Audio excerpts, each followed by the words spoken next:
Let's see if we can find some good old-fashioned house music.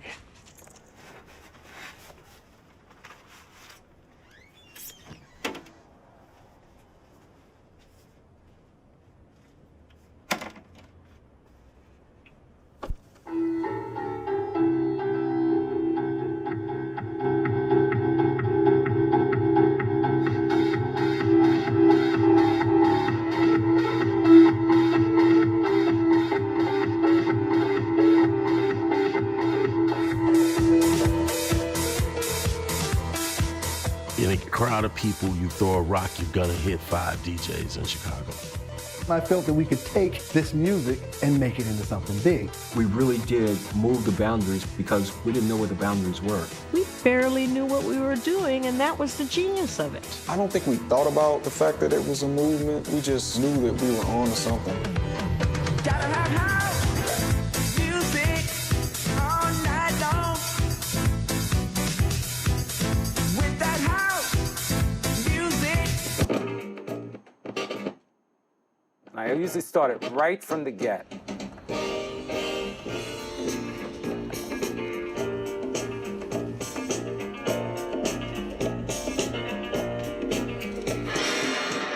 Someone's knocking at the door. Somebody's ringing the bell. It's an old Paul McCartney song, so everybody recognizes it. Somebody's ringing the bell. Do me a favor, open the door. And let me in. It says my message. Let the people in, baby. It's 1970, and I had been going out dancing a little bit and collecting records. Louis Armstrong, Lord. And I'm at a party at my brother's house. And it's the most boring party, Snoresville, USA. Everyone's falling asleep. So I put on You're the One or something like that. And this girl comes out of the bedroom and says, "Hi, I'm Dale. I'm dating your brother. You like this music? I want to take you to a fabulous party." 647 Broadway, I'll never forget it. David Mancuso's loft. We go in this little hallway, open the door, and I move on to this dance floor. And as the record is playing, it comes to a peak, and these bright lights go on, and then everything goes off, and all I hear is this sound, this perfect sound. I knew in my soul, in my heart, in all my body, that that music was moving me to my core, and I knew it was gonna move a lot of people. And that was, for me, the beginning of dance music. The music is just a reflection of the culture. It's a microcosm of what's actually happening out in the world. People started to ask for their voices to be heard. The women's movement, the gay movement, Black Power movement, all these things started to cross-pollinate each other, and we became comrades. And it played itself out in nightclubs. The Loft made you feel welcome, regardless of where you were coming from, if you were gay, straight, Black, white, Puerto Rican.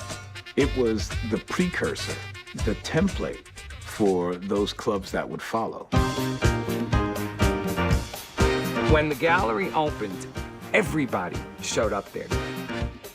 We went from having 80 to 100 people to having 600 people. An overnight success needs more staff, more food, more everything. I hired Frankie Knuckles, and he said to me, "I have this friend. His name is Larry Levan. I'd like to bring him." And I said, "We need 2 people on balloons." "Fine, I trust your judgment." At 12 months, Larry started playing at the Continental Baths, and Frankie worked his lights.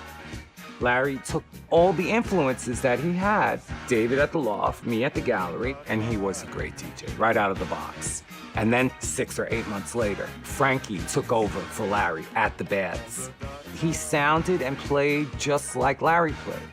He didn't really have an identity as a DJ when he was in New York.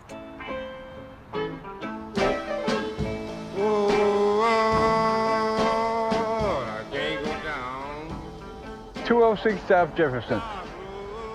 In-house the warehouse with the great Frankie Knuckles. 3 levels of pure partying. It's like a landmark in my mind. Chicago was dead, and the people there was never introduced to an after-hours scene like Loft in New York. So I launched the Warehouse. It was a private gay club that opened up at 12 midnight and closed at like 8 in the morning, something like that. The people in Chicago had never heard a sound system like that. People were losing their minds. Initially, I didn't have a DJ, so I had to go back to New York and ask Larry Levan and a couple others to come out and play. And they told me no, but in New York, Frankie Knuckles was in the shadows of Larry Levan, so he was not going to go anywhere there. And when he saw the place, he was like, yeah, this is cool for a club. This area, this was a coat room right here, this area right here. Where that guy's office is, well, it used to be my office. All of this was open. Okay, hello, sir, how are you? This used to be a dance club, the whole building. Yeah, in the 70s. Right here is where you went down to the dance floor. Frankie played right here. From here all the way back here was the DJ booth.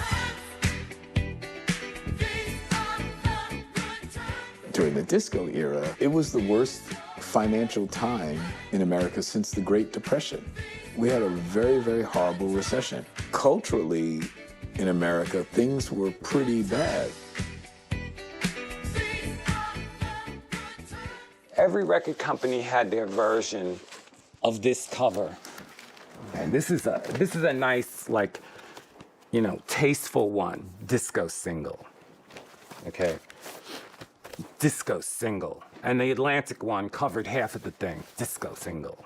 People would go in the store and unplayed, unlistened to, don't know the record, 100,000 copies would sell just because it said this on it. They started putting this banner on every piece of shit they wanted to sell. And after 2 years of that, this became really a bad taste in people's mouth.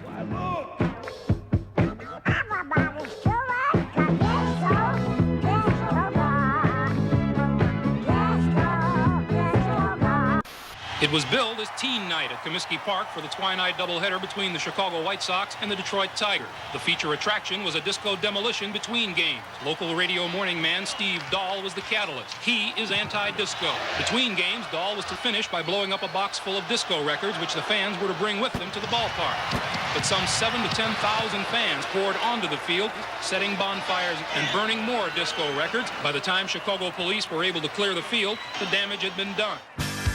I was an usher, taking people to their seat at ball games while saving up money for my first synthesizer. Steve Dahl was on the radio saying that disco sucked. He was frustrated because he had been fired from DAI because they changed from a rock format to a disco format. I was on the ground at the front gate, and all of the records that were piling up at the gate weren't necessarily disco records. Most of them were just black records. The message was, well, if you're black or you're gay, then you're not one of us. You're not truly a Chicagoan. We didn't think that it was real. We just thought that people were having fun. But it played out in our lives in a very dramatic way. All of a sudden, there was sort of a them and us. And I think that us was strong because we went further underground. We went deeper. I remember the first time I saw you was at the Warehouse. Was it? You had on this taffeta skirt, maybe a pink top. Oh my God. Do you remember that? Heck no. I went to the Warehouse when I was 15 years old. There was this place on 63rd, and we used to always go, everybody went over there to get a phony Illinois state ID. Or you could just take somebody's random birth certificate. I was 16 years old, my first time going to the Warehouse. I had heard all kinds of rumors and things about, you know, being a gay club. But once you got into the music, none of that even mattered anymore. The Warehouse was a members-only club.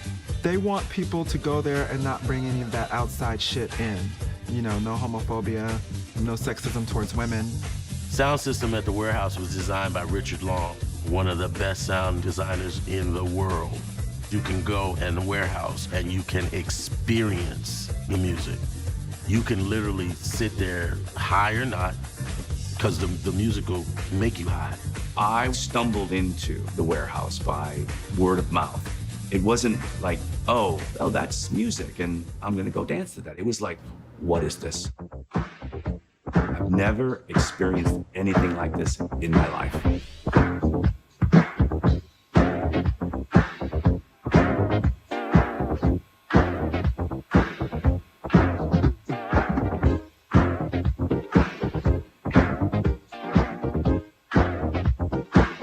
House music at that time, it was anything that Frankie Knuckles would play at the Warehouse, which was the coolest underground dance music.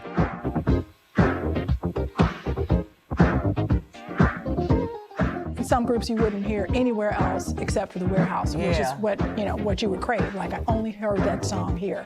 You'd have Europe and Philadelphia and New York all playing on the same dance floor. No matter what style of music was, if it fit into the set, it worked. So you heard all sounds, textures in the course of a night.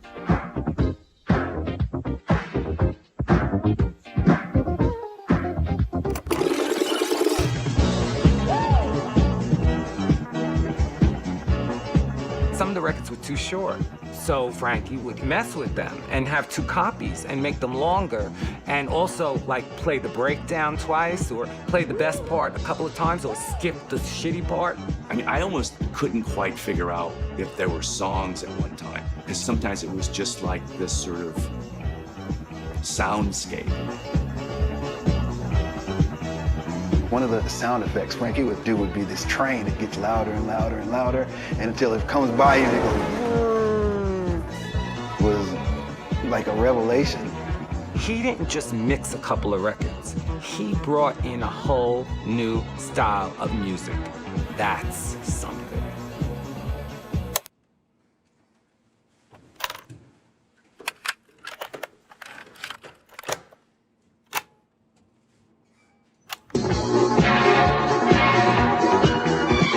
Frankie would give out these tapes of his mixing.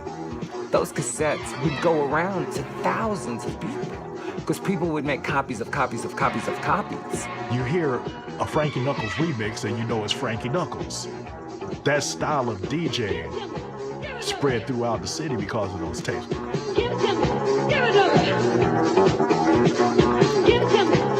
didn't have too many places to party because of the gang problem in Chicago. So we would prefer to sit at home between house parties and we would listen to Frankie tapes.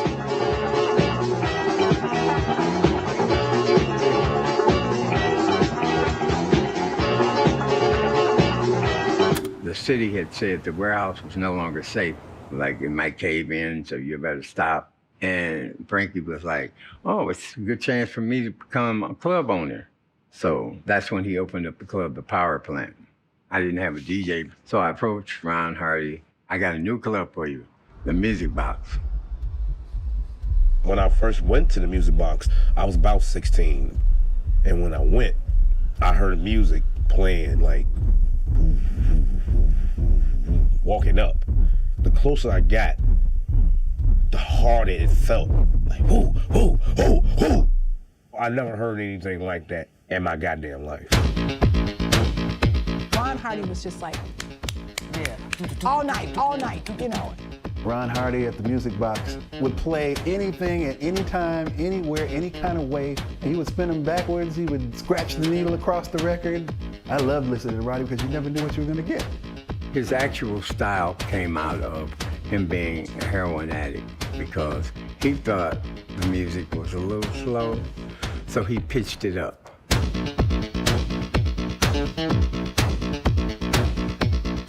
So as I remember the Music Box, it was in the lower Wacker Drive area, you know, an area that was loading docks. It always looked the same time. It was lit differently. It was almost green, as I remember. It felt like you were in a sci-fi movie. Went in there, pitch black, one cheesy colored light bulb. Couldn't see nothing in there. There were no seats, no chairs, just a big dance floor. Music was so loud that you were forced to dance to it. When I think back to the early days, listening to Ron Hardy play, listening to Frankie play, my thrill was really the way that they were directing the crowd, keeping moving them higher and just bringing them into, just crazy frenzies. There was a good period of time where I was just going over different people's houses and learning how to DJ, basically, until I got my own equipment. Then I was in my basement for 8 hours a day. I'd be up till 4 o'clock in the morning. My mom wouldn't even know. I taught myself how to scratch, how to put records in reverse and make them stay on beat, and how to phase 2 records together.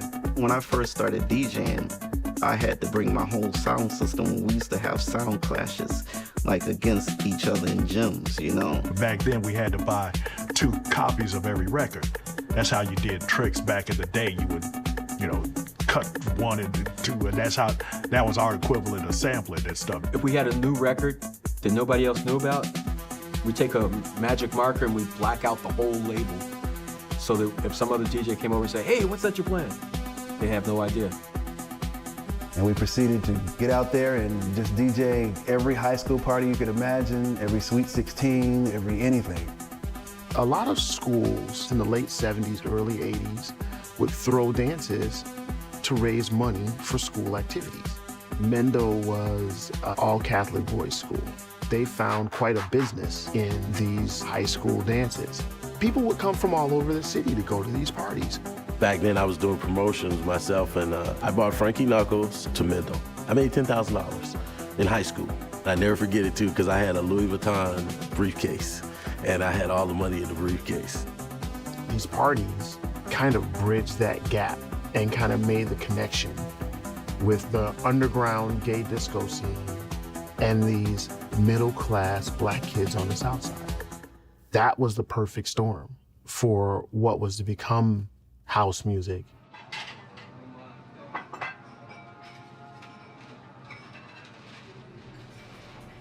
Jamie's record, Your Love, was like the anthem for years. Everybody wanted a copy of it. We were making cassettes, so somebody got lucky enough to get a reel-to-reel, and they made cassettes. And I actually pressed one up. I paid like $50 at Universal to make an acetate of it. That's how big that record was. Car blasting, going down Rush Street, all the places down. Everybody's car doors, windows down, blasting it. I mean, no wonder it was kind of the catalyst for the beginning of this whole thing. Everyone has a different opinion of where house came from and who started it. Back around '84, it started to mold into a particular sound. It started to be a particular pattern that you start hearing, and then it got labeled house music.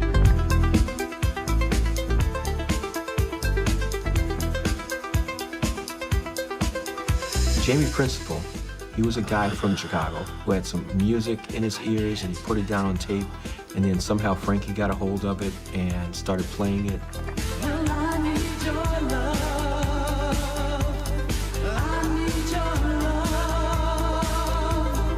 It became a cassette tape that was passed around because Frankie played it at the warehouse and everybody heard it there.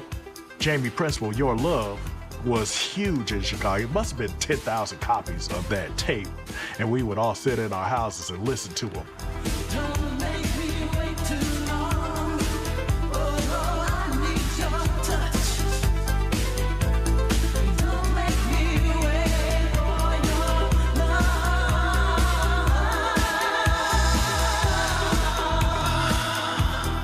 I thought he was European.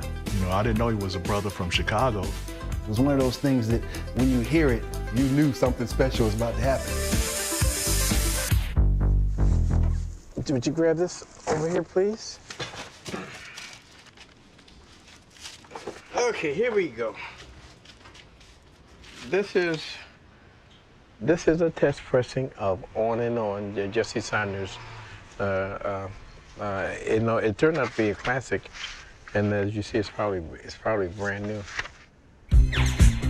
I had become pretty popular as a DJ. Vince Lawrence started coming around and brought me his record. I think I was 17 years old. I had put together my group of friends, Z Factor, and we had written our first song, Fast Cars.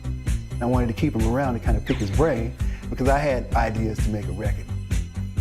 At the time, I played this bootleg mashup with Donna Summer, Toot Toot Hey Beep Beep in it, and It had the horn from Funky Town.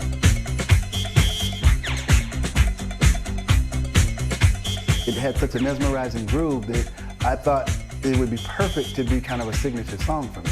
But somebody stole my records, and that was one of them. And it pissed me off so much that I decided that I was gonna make my own version. So Vince Lawrence and I are in my bedroom, which at the time was our studio. I have my 4-track recorder, my Poly 61, and an 808. Roland said that the 808 was designed as a practice device, but for us, you know, this was the beginning. We just really wanted to make a record that would move people the way the best parts of the best songs move people at those parties.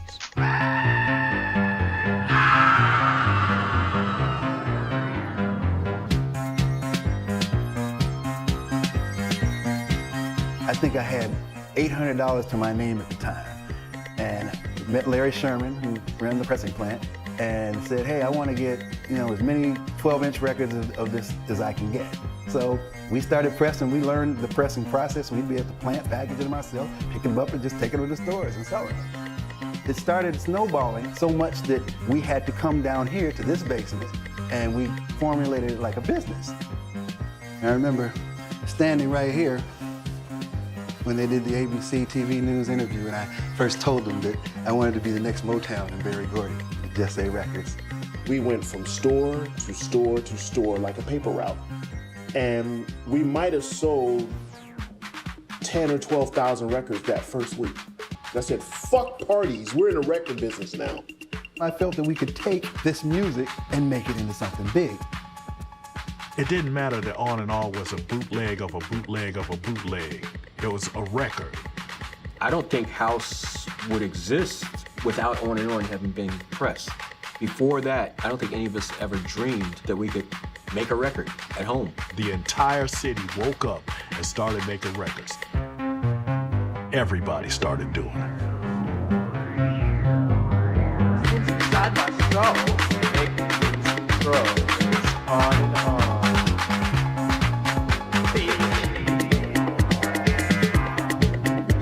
Just clapping to the beat. Because Jesse makes it sneak.